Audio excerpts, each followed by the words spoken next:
के सरहदी इलाके में जासूसी के माध्यम से गोपनीय सूचनाएं पाकिस्तान भेजने के आरोप में पकड़े गए पूर्व कैबिनेट मंत्री सालेह मोहम्मद के निजी सचिव के मामले को लेकर पोखरण विधायक स्वामी प्रतापपुरी मीडिया से रूबरू हुए। इस दौरान उन्होंने पूर्व कैबिनेट मंत्री सालेह मोहम्मद पर गंभीर आरोप लगाए। उन्होंने कहा कि निजी सचिव की इस कारस्तानी की भनक पूर्व कैबिनेट मंत्री को न हो और ये अचरज की बात है। स्वामी प्रतापपुरी ने सीएम भजनलाल शर्मा से मिलकर इस मामले की गंभीरता से जांच करवाने की मांग की है। तो वहीं सीएम ने उचित जांच करने का भरोसा दिलाया है और इसी के साथ पोखरण विधायक ने इशारों में पूर्व कैबिनेट मंत्री पर देश विरोधी गतिविधियों में संलिप्त लोगों को संरक्षण देने का आरोप लगाया है। तो देखिए, पत्रकारों से रूबरू होकर उन्होंने एक कटाक्ष करते हुए यहां पर कहा है और इसके साथ ही उन्होंने कहा है कि सचिव के मामले को लेकर दरअसल उन्होंने नाराजगी जताई है और उन्होंने मुख्यमंत्री भजनलाल शर्मा से ये अपील की है कि इस पर जांच जो है वो की जाए।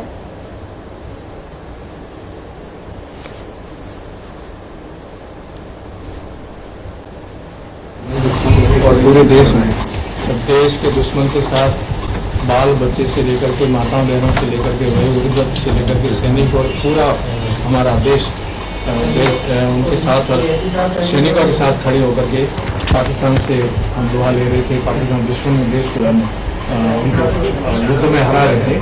उस समय सीमांत क्षेत्र में पूर्व कैबिनेट मंत्री सालेह मोहम्मद के पीए शब्बीर खान देश के साथ गद्दारी कर रहे थे और देश के दुश्मन के साथ में मिलकर के यहाँ की गुप्त सूचना लगा ली थी। जब ये जानकारी युद्ध विराम के बाद में या जब ये विषय प्रसंग आया सामने तो सबको आश्चर्य हुआ और काफी दुखी मन से लोगों ने सोचा कि जहां सीमा क्षेत्र में प्रहरी बनकर के हम लोग खड़े थे वहां सीमा पर ही कोई देश का दुश्मन खड़ा था और देश की गुप्त सूचना वहां भेज रहा था। जब एजेंसियों ने उसको गिरफ्तार किया और ले गए तो आश्चर्य ये हुआ कि वो पिछले 2 कार्यकाल में पूर्व मंत्री जी का पीए रह चुका है। क्या मंत्री जी इसको समझ नहीं पाए कि व्यवहार से इनकी गतिविधियों से वो बारीकी से समझ नहीं पाए? यदि वो 5 साल तक और 5 साल पूर्व पीए रहा है तो उसने कितनी गुप्त सूचनाएं लगातार भेजी होगी, ये सबसे बड़ा आश्चर्य और चिंता का विषय है।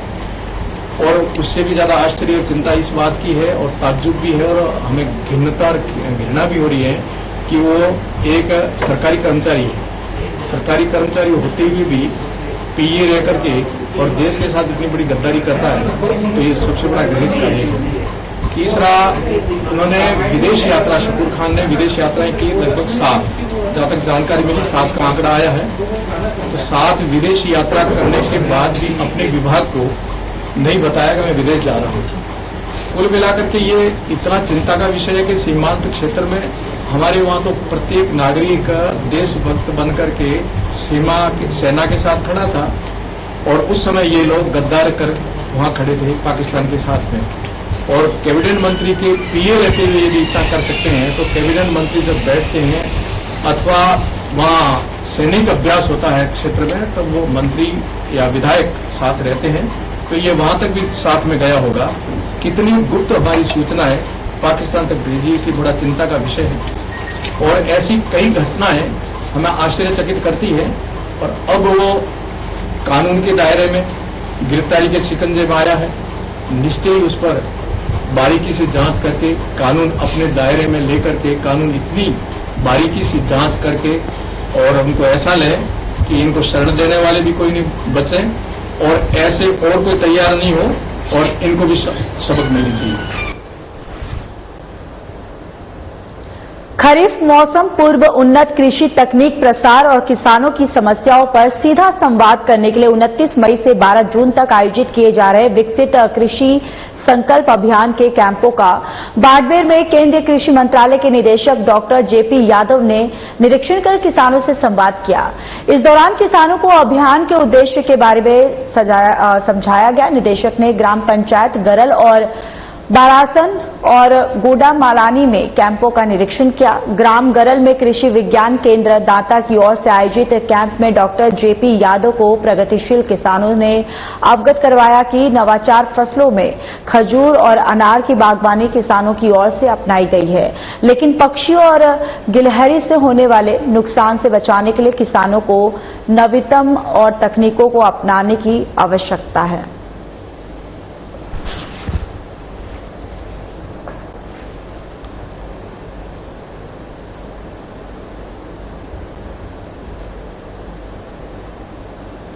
तो वहीं जयपुर के JLN मार्ग स्थित इंदिरा गांधी पंचायती राज और ग्रामीण विकास संस्थान में संवादमय प्रशिक्षण कार्यशाला आयोजित की गई, जिसकी अध्यक्षता बाल अधिकारिता राज्य मंत्री डॉक्टर मंजू बागवान ने की है। बताते चले कि यह कार्यशाला विश्व बाल श्रम निषेध दिवस यानी कि 12 जून के उपलक्ष्य में आयोजित की गई है। कार्यशाला का अंतर्गत बाल और किशोर श्रम 1986 संशोधित नियम 2017 के प्रभावी क्रियान्वयन, कार्यवाही और जागरूकता के संबंध में प्रशिक्षण सत्र आयोजित किए गए हैं। तो वहीं मंजू बागवान ने संबोधित करते हुए कहा कि राज्य सरकार 2030 तक बाल श्रम मुक्त राजस्थान बनाने की ओर अग्रसर है। उन्होंने कहा कि माता पिता के खराब स्वास्थ्य, गरीबी और अशिक्षा के कारण बच्चों को बाल श्रम करने के लिए मजबूर होना पड़ता है और इस अवसर पर बाल श्रम मुक्त राजस्थान के पोस्टर की लॉन्चिंग की और सभी उपस्थित जनों को बाल श्रम उन्मूलन की शपथ दिलाई।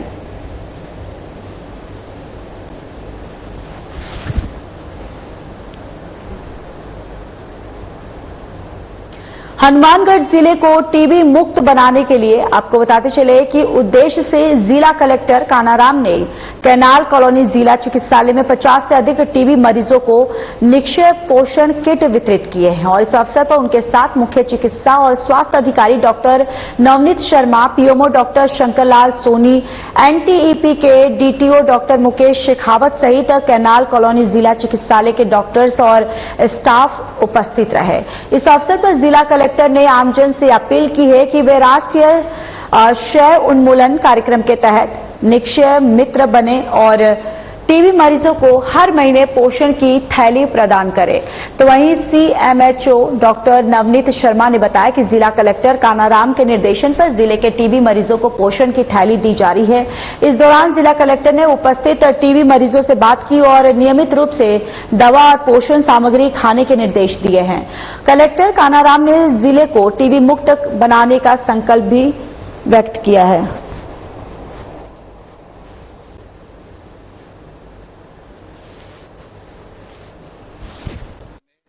माननीय कलेक्टर सर के निर्देशन में 51 मरीजों को किट निक्षय किट वितरण किया गया है और कलेक्टर सर के निर्देशन में हनुमानगढ़ में काफी अच्छी पहल हुई है और हम मोस्टली जो अभियान के अंदर हमने सबसे ज्यादा निक्षय मित्र बनाए थे जिले के अंदर।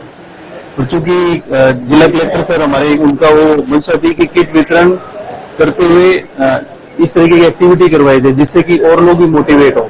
उसी के तहत हमने कैनाल कॉलोनी में कार्यक्रम रखा है जिसमें हमारे 51 टीबी के मरीज थे और माननीय कलेक्टर सर ने खुद अपने हाथों से किट वितरण किया है, जिसमें हमारे डीटीओ साहब हैं मुकेश शेखावत जी और कुलदीप बराड़ जी बीसीएमओ साहब, इन्होंने अच्छा प्रयास किया और हमारी पूरी मेडिकल टीम अच्छे से काम कर रही है और जल्दी हम टीबी मुक्त भारत की तरफ तेजी से बढ़ रहे हैं और हम हमारी आशा ये रखते हैं कि हनुमानगढ़ जल्दी से हम टीबी मुक्त करेंगे। कैनाल कॉलोनी हॉस्पिटल है, यहाँ पर 50 टीबी पेशेंट को जो है निक्षय मित्र किट डिस्ट्रीब्यूट किए गए। जिला प्रशासन ने मेडिकल डिपार्टमेंट और अन्य सभी विभागों के सहयोग से पिछले 3 महीनों से एक अभियान चला रखा है कि हम ज्यादा से ज्यादा हमारे जो टीबी पेशेंट है उनको एक हेल्दी किट प्रोवाइड करें भामाशाह और अन्य अधिकारियों के सहयोग से। और उसमें एक अच्छा रेस्पॉन्स जिलों में मिला है। पिछले 3-4 महीनों में लगभग 1000+ हम लोगों ने निक्षय मित्र बनाए हैं और वो निक्षय मित्र रेगुलरली जो इनको निक्षय किट प्रोवाइड कर रहे हैं, जिससे कि टीबी मरीजों को अच्छा भोजन लेंगे तो डेफिनेटली उनकी रिकवरी बहुत अच्छी रहेगी। तो मेरा जिलेवासियों से विशेष आग्रह है कि आपके आसपास भी अगर कोई टीबी पेशेंट है तो आप आगे आइए, निक्षय मित्र बनिए, उनकी मदद करिए और टीबी मुक्त भारत और टीबी मुक्त हनुमानगढ़ बनाने में अपना अमूल्य योगदान। हनुमानगढ़ कलेक्टर कानाराम ने संपर्क पोर्टल 2.0 पर प्राप्त 23,153 जन परिवेदनाओं की स्थिति की समीक्षा करते हुए संबंधित अधिकारियों को समयबद्ध निस्तारण सुनिश्चित करने के निर्देश दिए। जिला कलेक्टर ने स्पष्ट कहा कि मुख्यमंत्री जन सुनवाई सतर्कता समिति और जिला स्तरीय जन सुनवाई में प्राप्त परिवेदनाओं को अधिकारी प्राथमिकता के साथ स्वयं निस्तारित करें। बैठक में जल संसाधन विभाग के 5 अधिकारियों की तरफ से समय पर परिवेदनाओं का निस्तारण नहीं किए जाने पर जिला कलेक्टर ने उन्हें नोटिस जारी करने और 4 दिन में जवाब प्रस्तुत करने के निर्देश दिए। इसी प्रकार कई अधिकारियों को भी नोटिस जारी करने के आदेश दिए गए हैं। तो वहीं जिला कलेक्टर ने यह भी कहा कि जिला कार्यालय और जन सुनवाई शिविरों में प्राप्त परिवेदनाओं के निस्तारण में अत्यधिक समय लग रहा है और संतुष्टि का स्तर अपेक्षा से कम है, जिससे सुधारने की आवश्यकता है।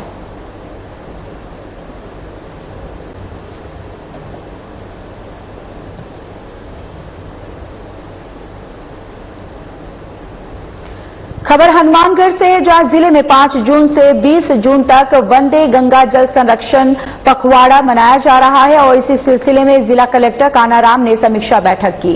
इस दौरान उन्हें विभागीय योजनाओं और योग दिवस और हरियालो राजस्थान के संबंध में तैयारियों को लेकर संबंधित अधिकारियों को आवश्यक निर्देश दिए। जिला कलेक्टर कानाराम ने कहा कि वंदे गंगा अभियान के तहत हमारा उद्देश्य जनप्रतिनिधियों, मनरेगा श्रमिकों और आमजन की भागीदारी के साथ जल संरक्षण की संरचनाओं की और सुदृढ़ता स्थापित करने और जन जागरूकता पैदा करना है। इस दौरान पेयजल के परंपरागत स्रोतों और नवीन स्रोतों की साफ सफाई, रंग रोगन मरम्मत, पूजा अर्चना इत्यादि के निर्देश दिए। तो वहीं जिला कलेक्टर ने कहा कि आमजन की भागीदारी सुनिश्चित करने के लिए उन्हें आमंत्रित किए जाएं।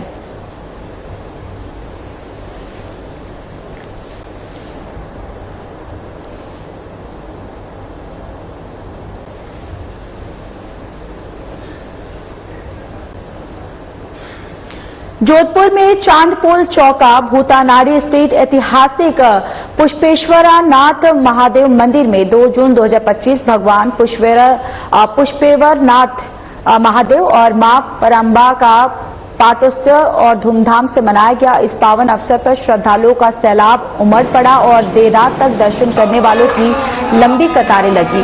और आपको ये भी बताते चले कि पुष्पेश्वर नाथ सेवा समिति के प्रवक्ता ने बताया कि पाटोत्सव की शुरुआत सुबह 8 बजे गणपति पूजन के साथ हुई और इसके बाद सुबह 9 बजे रुद्रपाठी ब्राह्मणों ने प्राचीन शिवलिंग पर 21 किलो दूध से भव्य रुद्राभिषेक किया।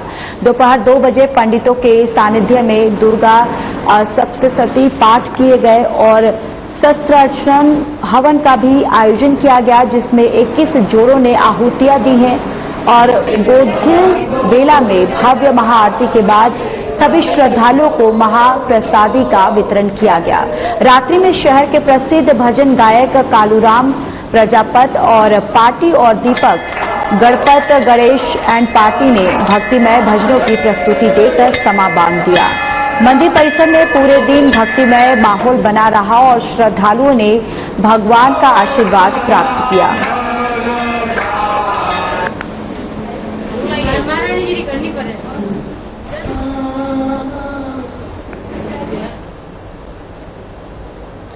चलिए खबरों में आगे बढ़ते हैं। राजस्थान पुलिस ने जैसलमेर के रोजगार कार्यालय में कार्यरत सहायक प्रशासनिक अधिकारी यानी कि एएओ शकूर खान को जासूसी के आरोप में गिरफ्तार किया है। एक वरिष्ठ अधिकारी ने मंगलवार को ये जानकारी दी। अधिकारी ने बताया कि शकूर पर भारत से जुड़ी सामरिक महत्व की गोपनीय सूचनाएं पाकिस्तान को भेजने का आरोप है। पुलिस महानिरीक्षक सीआईडी सुरक्षा विष्णुकांत गुप्ता ने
अस्पतालों का निरीक्षण किया।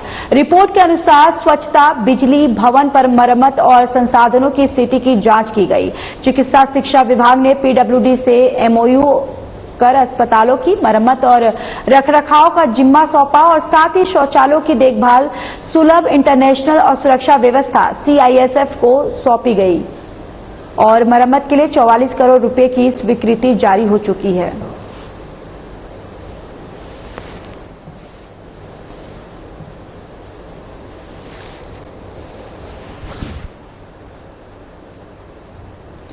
स्कूल शिक्षा मंत्री मदन दिलावर ने कांग्रेस प्रदेशाध्यक्ष गोविंद सिंह डोटासरा पर तंज कसा है। उन्होंने कहा कि डोटासरा ने लोकतंत्र की मर्यादा का अपमान करते हुए अनर्गल और घमंडी बोल बोलकर खुद को बेनकाब किया है। मंत्री दिलावर ने बताया कि डोटासरा मुख्यमंत्री भजनलाल शर्मा की लोकप्रियता से भयभीत है और बेतुका बयानबाजी कर रहे हैं। मदन दिलावर ने कहा कि भजनलाल सरकार में राजस्थान की जनता की चलती है और प्रदेश के विकास के लिए अनेक कार्य किए जा रहे हैं, जैसे जल प्रबंधन, बिजली, आत्मनिर्भरता, रोजगार सृजन और भ्रष्टाचार पर कड़ा नियंत्रण। उन्होंने डोटासरा से जनता के हित में काम करने और विपक्ष की सही भूमिका निभाने की अपील की है। मंत्री ने चेतावनी दी है कि अगली बार जनता डोटासरा को विपक्ष के लायक भी नहीं छोड़ेगी। मदन दिलावर ने कहा कि जनता अब जागरूक है और विकास करने वालों की ही विकास करने वालों को ही पहचानती है।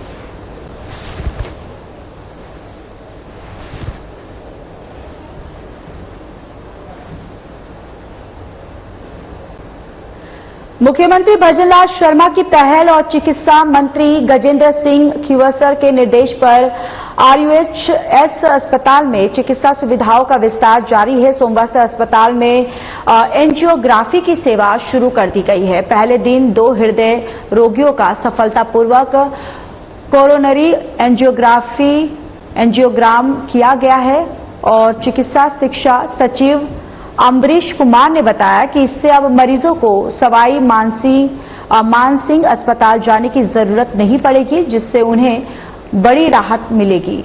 आपातकालीन स्थिति में रोगियों को तुरंत उपचार उपलब्ध होगा और ये सुविधा न केवल जयपुर के अस्पताल के क्षेत्र के लिए है, बल्कि पूरे प्रदेश के लिए फायदेमंद साबित होगी।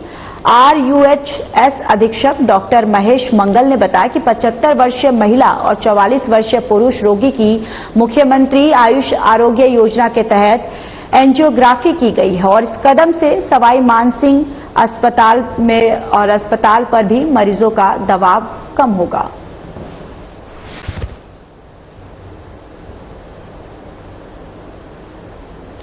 राजस्थान कैडर के वरिष्ठ आईएएस अधिकारी और अतिरिक्त मुख्य सचिव आलोक का सोमवार को नई दिल्ली में निधन हो गया। वे कुछ समय से दिल्ली में इलाजरत थे और निधन के बाद दिल्ली स्थित उनके निवास पर आईएएस, आईपीएस और अन्य अधिकारियों ने उन्हें श्रद्धांजलि अर्पित की। मुख्यमंत्री भजनलाल शर्मा की ओर से अतिरिक्त मुख्य सचिव शिखर अग्रवाल और प्रमुख शासन सचिव आलोक गुप्ता ने उनके पार्थिव शरीर पर पुष्प चक्र अर्पित किए। राज्य के कैबिनेट मंत्री कर्नल राज्यवर्धन राठौड़, ऊर्जा राज्य मंत्री हीरालाल नागर, मुख्य सचिव सुधांश पंत सहित अन्य वरिष्ठ अधिकारी अंत्येष्टि में शामिल हुए और आलोक ने ऊर्जा विभाग के अतिरिक्त मुख्य सचिव और दिल्ली में प्रमुख आवासीय आयुक्त के पद पर कार्य किया। उन्होंने केंद्र और राज्य सरकार के कई महत्वपूर्ण विभागों दी और नई दिल्ली स्थित बीकानेर हाउस में मंगलवार शाम 6 से 7 बजे श्रद्धांजलि सभा का आयोजन होगा।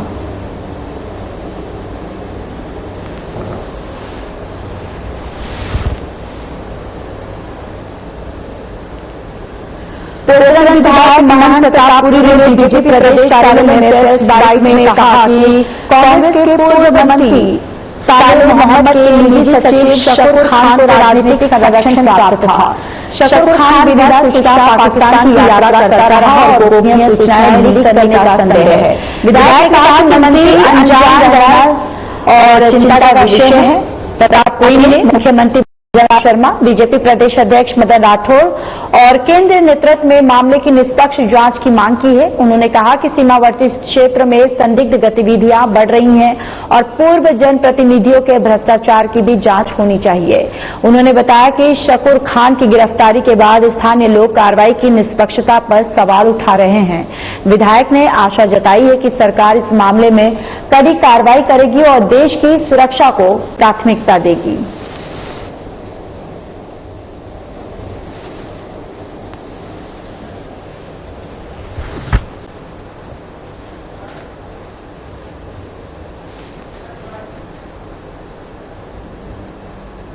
जयपुर में 2 जून को इंदिरा गांधी पंचायती राज एवं ग्रामीण विकास संस्थान में बाल अधिकारिता विभाग और बाल अधिकार संरक्षण आयोग द्वारा विश्व बाल श्रम निषेध दिवस के उपलक्ष्य में संवादमय प्रशिक्षण कार्यशाला आयोजित की गई। कार्यक्रम की मुख्य अतिथि बाल अधिकारिता राज्य मंत्री डॉक्टर मंजू बागवान ने कहा कि राज्य सरकार 2030 तक बाल श्रम मुक्त राजस्थान बनाने हेतु प्रतिबद्ध है।